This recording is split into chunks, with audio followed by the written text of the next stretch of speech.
Well, hello everybody.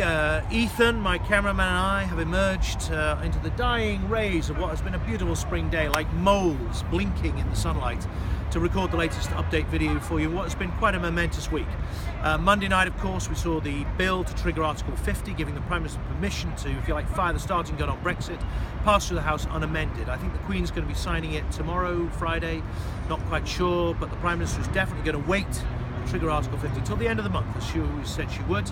Next week sees the celebration by our European friends of the 60th anniversary of the founding of the EU without us, and we don't really want to spoil that party. It would be undiplomatic. We've waited 40 years. I can wait another couple of weeks, so that will be happening. Also, today has been a good day for the self-employed. Some of you may know there's been quite a lot of controversy about the raising of national insurance for the self-employed in the budget last week. Been a lot of talking in the party, talking with the Chancellor and his team, and finally today he came to the House and announced that he's not going to be putting up national insurance after all, that measure will be cancelled, which is a very big thing for a Chancellor to do, and a brave thing and a sensible thing for him to do. That's the way Parliament should work, in my view.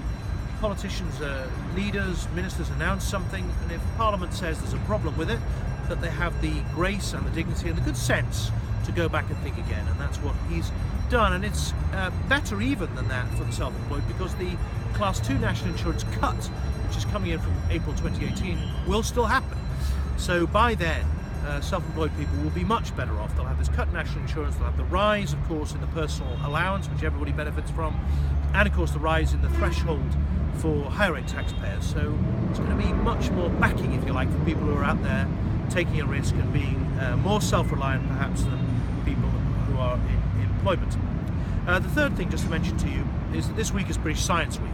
Some of you might know I'm a big enthusiast for science, and I managed to get myself, as a result of that, onto this new self-driving cars bill, which is looking at the regulations about how self-driving cars are going to work in the UK, how we can exploit that technology to the best effect for all of us. I'm quite looking forward to coming home from the Red House in Highclere with a couple more pints in me than I currently do, of course, and looking at those kind of issues, which is great. Some of you might know I believe that the future of our economy will be based on science and technology and innovation, in particular places like Andover, where we really need to build this fizzing, buzzing set of new young companies that can bring added value jobs to our already quite good economic mix. And last week I held this summit of some of these companies talking about what I can do to help.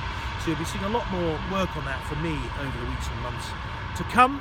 As I say, we try and build this fizzing, buzzing, innovative post-Brexit economy which will benefit hopefully all of us, and indeed the rest of the world, with our inventions. See you next time.